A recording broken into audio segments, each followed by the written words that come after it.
Thank you to all of you for your opening testimony. I yield myself 5 minutes to begin questions. In February, the Associated Press obtained a summary of the Army's Pulse survey, which ranked the top barriers to recruitment based on public polling.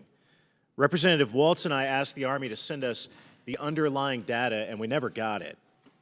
The Army said that they'd hired an outside polling firm with confidential methods, so instead of the actual poll, they sent us a vague summary. Dr. Schaefer, what's the point of paying for a poll about recruiting if you can't share the data with the policymakers who are trying to actually fix the recruitment crisis? I'll look into that. I wasn't aware that you didn't receive it. Okay, we appreciate you looking into that, and as I said, we've asked for it, we never got it. Dr. Schaefer, I don't think the Army's survey was actually meant to fix recruiting, though. I think it was a PR stunt. Congress got the survey summary after the Associated Press reported about it.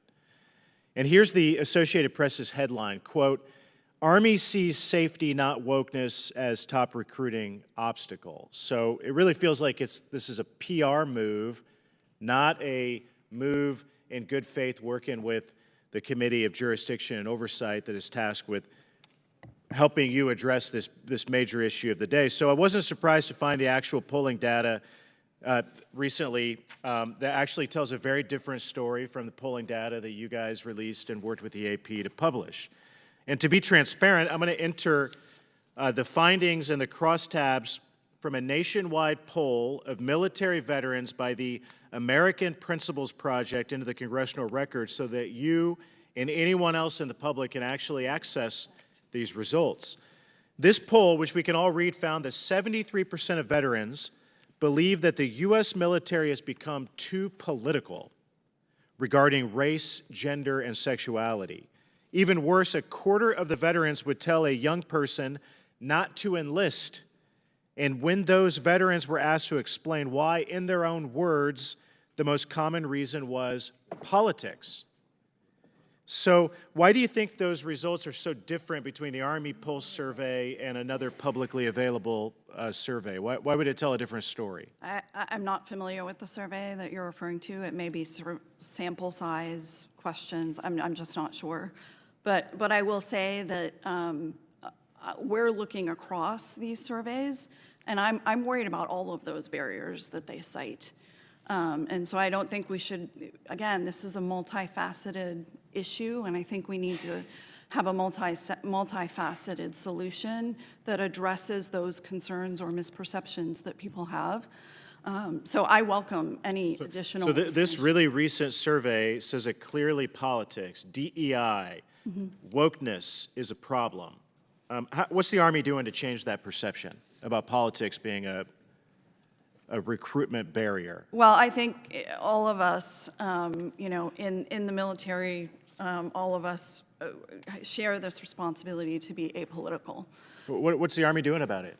So I mean, we are demonstrating that we are being apolitical. I think our policies are really centered around our service members, maintaining readiness, first and foremost, quality of life issues, and trying to really get the message out about, again, the value of service. So you're telling us that you're trying to express that the Army is apolitical, but how are you doing it? How are you doing that differently? How are you doing that to address the issue that so many people are claiming is a real reason that people aren't joining the Army? Because so I'm not sure why there is an underlying perception that we are political. I don't know what that is, and I think we need to dig into that more. Interesting. Dr. Schaefer, 4 out of 5 recruits come from military families. And these veterans are saying the military is too left-wing and political, and they're telling their relatives not to enlist because of it. I mean, would you disagree that wokeness is a top recruiting obstacle for the Army? If people have that perception, I think that we need to address it. Again, the data that we have seen indicates that it's not one of the top concerns. The top concerns remain concern about injury. But you just said you agree that if it is a perception, we have to address it. Yeah, I mean, I think that if there are issues out there that people are concerned about, this gets at this gets at the sort of disconnection between the country and the military right now, which I am extremely concerned about. I talked about this at my confirmation 2 years ago, confirmation hearing. We need to find ways to reestablish those ties to the country. And if people have concerns, I think that we need to address them. Okay, I ask for unanimous consent to include into the record the on-message survey to make it publicly available, and without objection, so ordered. I yield to Ranking Member